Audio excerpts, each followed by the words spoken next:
নমস্কার বন্ধুরা, স্বাগতম আমাদের এই বিশেষ ভিডিওতে, যেখানে আমরা আলোচনা করব ছট পুজোর ইতিহাস ও তাৎপর্য নিয়ে। এই উৎসব শুধু একটি ধর্মীয় অনুষ্ঠান নয়, এটি ভক্তি, প্রকৃতি আর আত্মশক্তির এক অপূর্ব মিলন। এই পুজো এত গুরুত্বপূর্ণ কেন, কিভাবে এটি শুরু হলো, আসুন একসঙ্গে এই যাত্রায় আমরা পা মেলাই।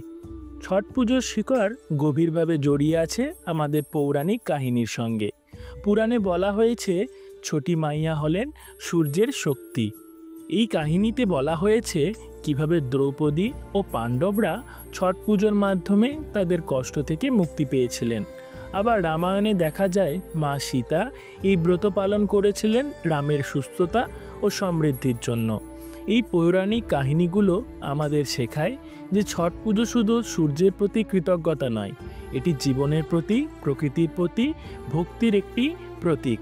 ছট পুজো প্রথমে বিহার, ঝাড়খণ্ড এবং পূর্ব উত্তরপ্রদেশে জনপ্রিয় ছিল, কিন্তু আজ এই উৎসব ভারতের বিভিন্ন প্রান্তে ছড়িয়ে পড়েছে, এমনকি বিদেশেও। এর পিছনে রয়েছে ভক্তদের অটল বিশ্বাস।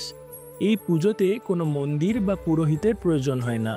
নদী বা জলাশয়ের তীরে সূর্যদেবের সামনে ভক্তরা নিজেদের এই পুজো সম্পন্ন করেন। এই উৎসবের অন্যতম আকর্ষণ হলো এর সরলতা, কিন্তু এই সরলতার মধ্যেই লুকিয়ে আছে গভীর আধ্যাত্মিকতা।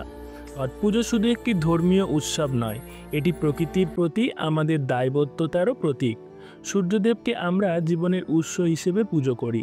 এই উৎসবে প্লাস্টিক বা ক্ষতিকারক উপাদান ব্যবহার করা হয় না, যেমন বাঁশের ঝুড়ি, কলা, আখ সবই প্রাকৃতিক। এটি আমাদের মনে করিয়ে দেয় আমরা প্রকৃতির অংশ এবং তাকে রক্ষা করা আমাদের কর্তব্য। এই উৎসব আমাদের জীবনে নিয়ে আসে আলো, ঠিক যেমন সূর্যদেব প্রতিদিন আমাদের জীবনকে আলোকিত করে। আপনি কিভাবে ছট পুজো উদযাপন করেন, কমেন্টে আপনার গল্প শেয়ার করুন। আর এই ভিডিও যদি পছন্দ হয়, লাইক, শেয়ার আর সাবস্ক্রাইব করতেও ভুলবেন না। নমস্কার।